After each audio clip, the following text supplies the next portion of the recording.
किस प्रश्न ने तुम्हें इतना विचलित कर दिया है गांधारी? अन्याय ने मुझे विचलित किया है महादेव। वो अन्याय जो आपने मेरे साथ किया।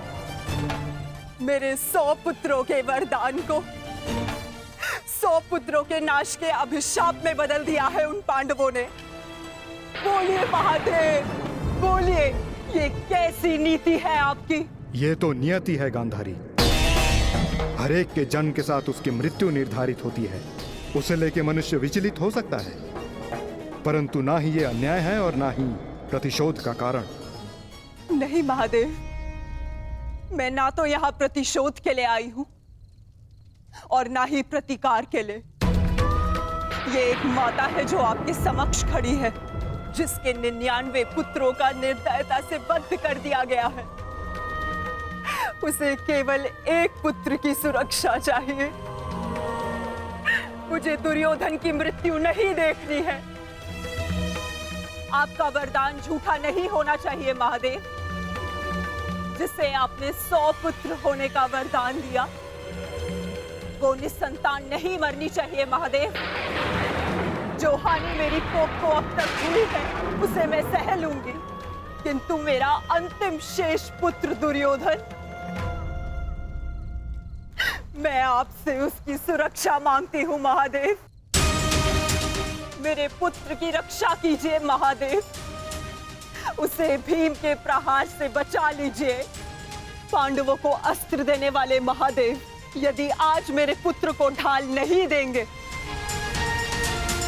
तो मैं स्वयं आज अपने प्राण उसके लिए समर्पित कर दूंगी।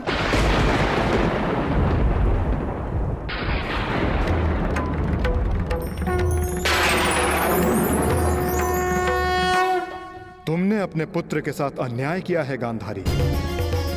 एक माँ अपनी संतान को देख देख जितनी प्रसन्नता पाती है, उसकी संतान अपनी माँ की दृष्टि से उतनी ही शक्ति भी पाती है। परंतु मैं कुछ समझी नहीं महादेव। तुम्हारे पुत्र की सुरक्षा अब तुम्हारे हाथ है गांधारी। वर्षों से आंखें बंद करके जो तप अर्जित किया है, उसका प्रयोग करो। तुम्हारी दृष्टि तुम्हारे पुत्र के शरीर को वज्र का बना देगी।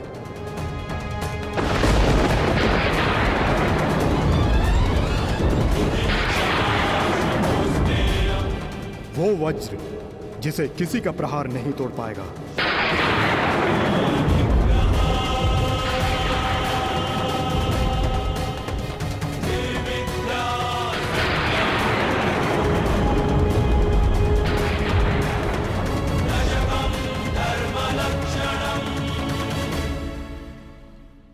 ये आपने क्या कर दिया महादेव? आप स्वयं धर्म स्वरूप हैं महादेव। फिर धर्म स्थापना में आप बाधा कैसे बन सकते हैं? धर्म स्थापना के लिए दुर्योधन का नाश आवश्यक है महादेव, और आपने दुर्योधन को अटूट ढाल दे दी। मैंने वही किया जो परिस्थिति के अनुकूल था। परंतु नियति के लिए तो प्रतिकूल था ना भोलेनाथ। मेरा परम भक्त यदि मुझसे कुछ मांगता है तो मैं उसे मना नहीं कर सकता माधव। ये तो आप जानते हैं। मानता हूं इसके कारण बार बार आपके समक्ष समस्याएं उत्पन्न होती हैं, परंतु मुझे विश्वास है कि हर बार की भांति इस बार भी नारायण इस समस्या का हल निकाल ही लेंगे। मैं अपनी व्यवस्था से बंधा था, परंतु आप अपना कार्य पूर्ण करने के लिए स्वतंत्र हैं।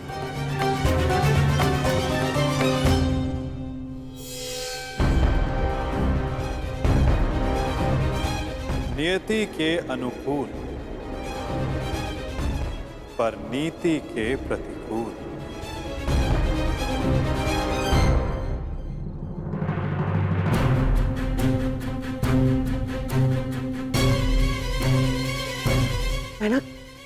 बहना क्या हुआ? महादेव ने दर्शन दिए? बहना बता। गांधारी,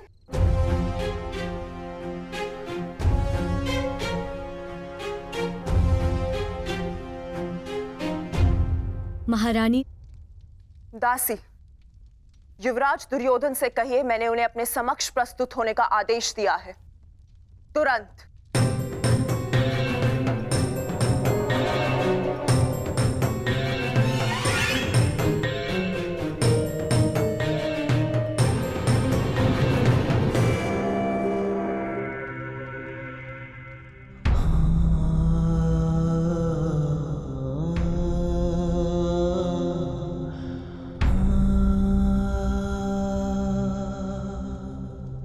मृत्यु का प्रतिकार में एक एक से लूंगा मित्र।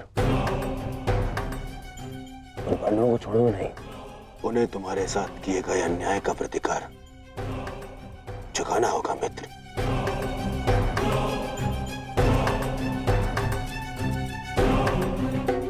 युवराज दुर्योधन, मैं मद्राज आज तक किसी के सामने नहीं झुका, परंतु आज मैं अपना सर झुकाकर अपनी भूल को स्वीकार करने आया हूं। मद्राज, चक्र निकालने में मेरी सहायता कीजिए। तुम भूल रहे हो अंगराज, तुम सूत पुत्र हो, तुम स्वयं अपने रथ का चक्र निकालो। मद्राज, मुझे मेरा विजय धनुष दीजिए। नहीं अंगराज, मैं तुम्हारी आज्ञा का पालन नहीं करूंगा।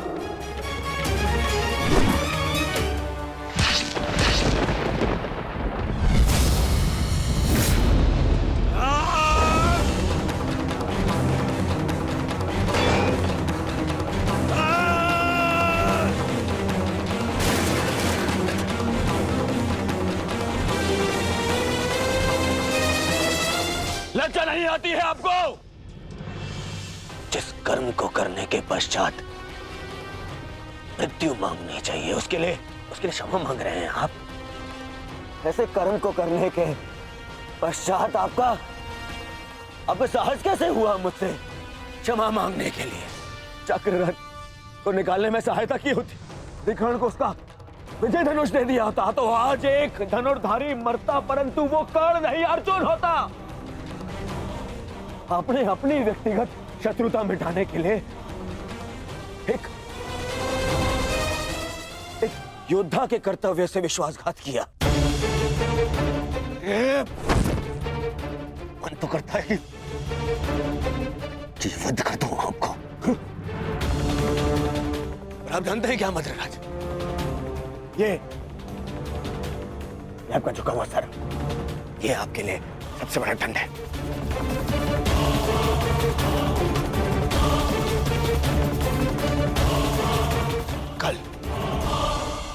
कल प्रातः काल सूर्योदय से पूर्व आप युद्ध भूमि से अस्त हो जाएंगे। मैं आपका मुख नहीं देखना चाहता।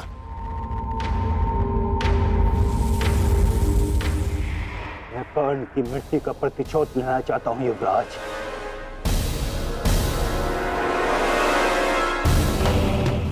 आप लेंगे प्रतिशोध, मैं लूंगा प्रतिशोध, और उसके लिए मुझे आपकी आवश्यकता नहीं है। प्रतिशोध लेंगे। किंतु मुझे पश्चाताप के अवसर की आवश्यकता है युवराज। मैं आपको निराश नहीं होने दूंगा।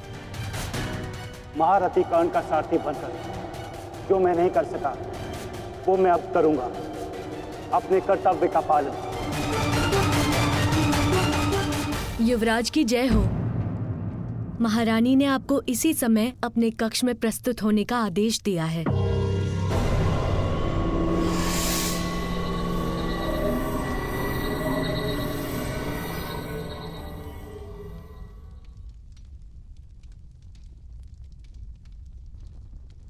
पिताश्री, माता ने यूं अचानक मुझे स्मरण क्यों किया? इस समय एक माता केवल अपने पुत्र से बात करना चाहती है पुत्र, इसके अतिरिक्त मुझे कुछ ज्ञात नहीं।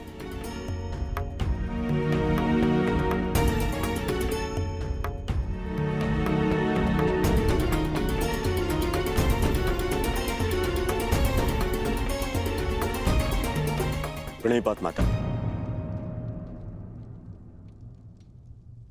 आपने मुझे स्मरण किया।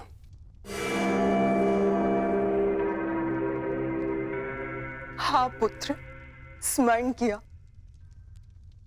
क्योंकि मैं तुम्हारा मरण नहीं देख सकती।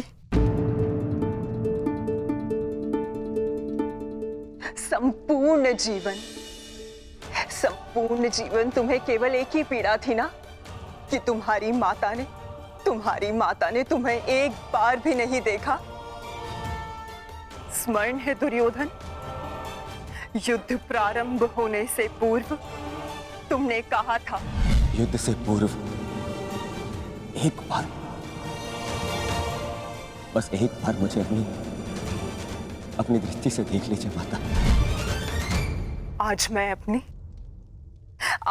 अपनी और तुम्हारी इच्छा पूर्ण करना चाहती हूँ दुर्योधन। आज मैं तुम्हें देखना चाहती हूँ पुत्र। सच माता, किंतु माता, अब जो मैं करने जा रही हूं उसके पश्चात तुम युद्ध जीतो या ना जीतो, परंतु मेरी ममता हार से बच जाएगी। मैं कुछ समझा नहीं माता। अब मैं तुम्हें जो कहने जा रही हूं पुत्र, उसे ध्यानपूर्वक सुनना और आज्ञा अनुसार ही पालन करना।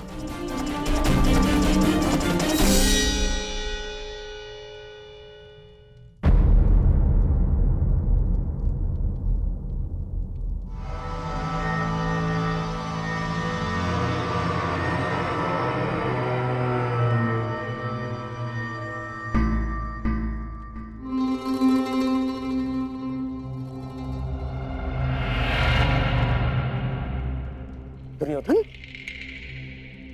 क्या हुआ? क्या कहा गांधारी ने? और उसने तुम्हें क्यों बुलाया था? गंगा स्नान के लिए जाना है मामाश्री। गंगा स्नान? किंतु क्यों दुर्योधन? देखो दुर्योधन, तुम अपने मामा को कुछ नहीं बताओगे? हैं? ये स्नान, ये क्या है सब कुछ? माता के आदेश का पालन करने के लिए किंतु परंतु नहीं पूछते मामाश्री। मैं भी तुम्हारे साथ चलता हूं।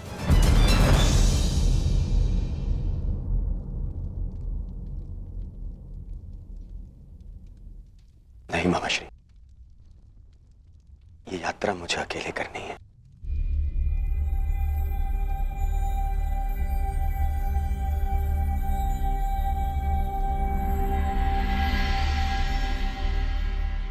आइए आप सब भोजन ग्रहण कर लीजिए। किन हाथों से भोजन ग्रहण करें पांचाली?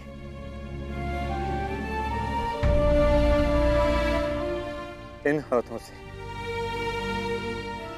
जो अपने ज्येष्ठ के रक्त से रंगे हुए हैं।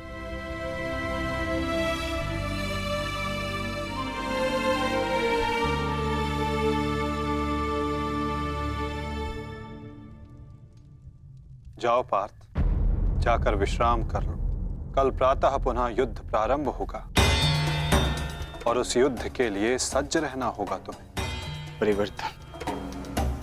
परिवर्तन के लिए ज्येष्ठ ने अपना जीवन त्याग दिया। कुछ परिवर्तनों को लाना नहीं होता पार्थ, उन्हें होने देना होता है। तुम अपना कर्तव्य करो पार्थ। फल हो या परिवर्तन, जो भी होगा स्वयं होगा।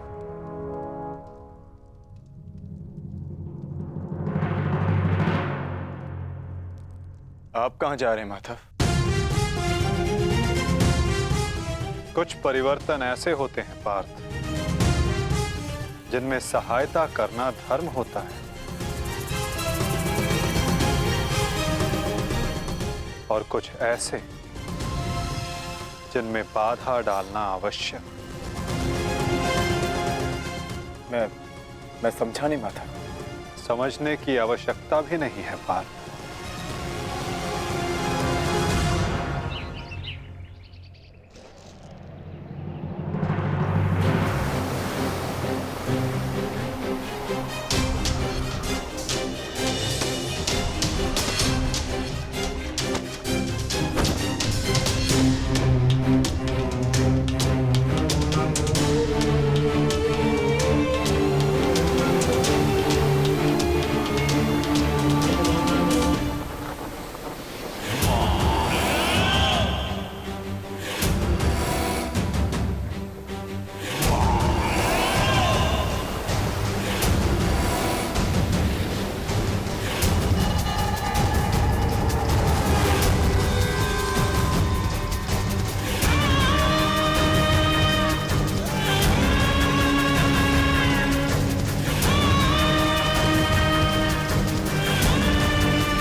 मैं यहाँ से चलकर जाऊंगा। क्षमा करना युवराज, किंतु माताश्री का आदेश है। मुझे पूर्णतः निर्वस्त्र होकर उनके समीप जाना है। परंतु यहाँ से महल तक का मार्ग बहुत लंबा है प्रभु, आपको कुछ पहनना होगा। अगर प्रजा की दृष्टि में आए तो राजवंश उपहास का भाजन बनेगा।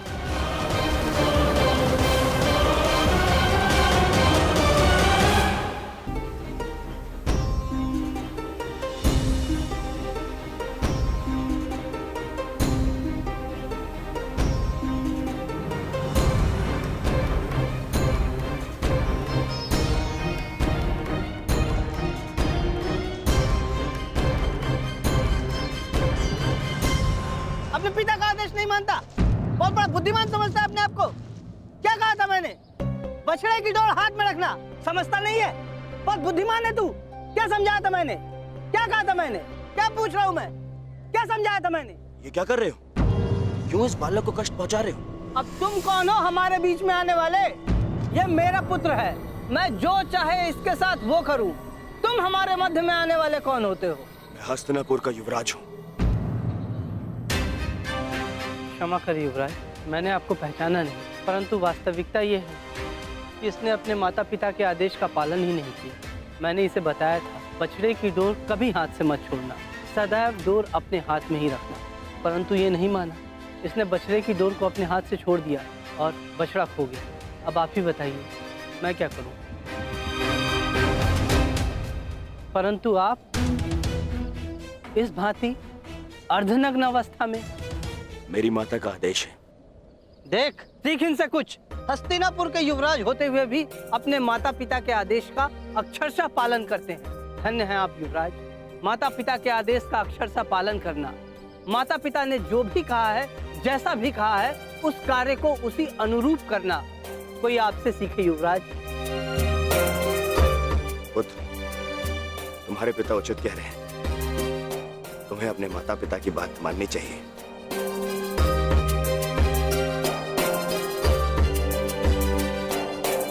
माता पिता के आदेश का अक्षरशः पालन करना, माता पिता ने जो भी कहा है, जैसा भी कहा है, उस कार्य को उसी अनुरूप करना, कोई आपसे सीखे युवराज। धन्य हैं आप युवराज।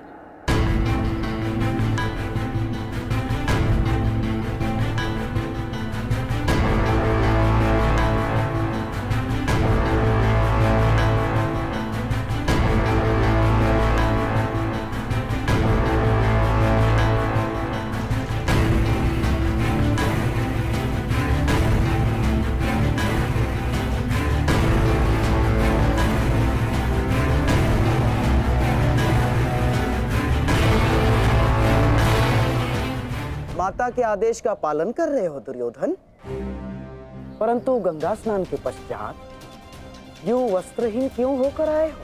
माताश्री का आदेश है मामाश्री, निर्वस्त्र होकर आना है। बुद्धिहीन हो दुर्योधन।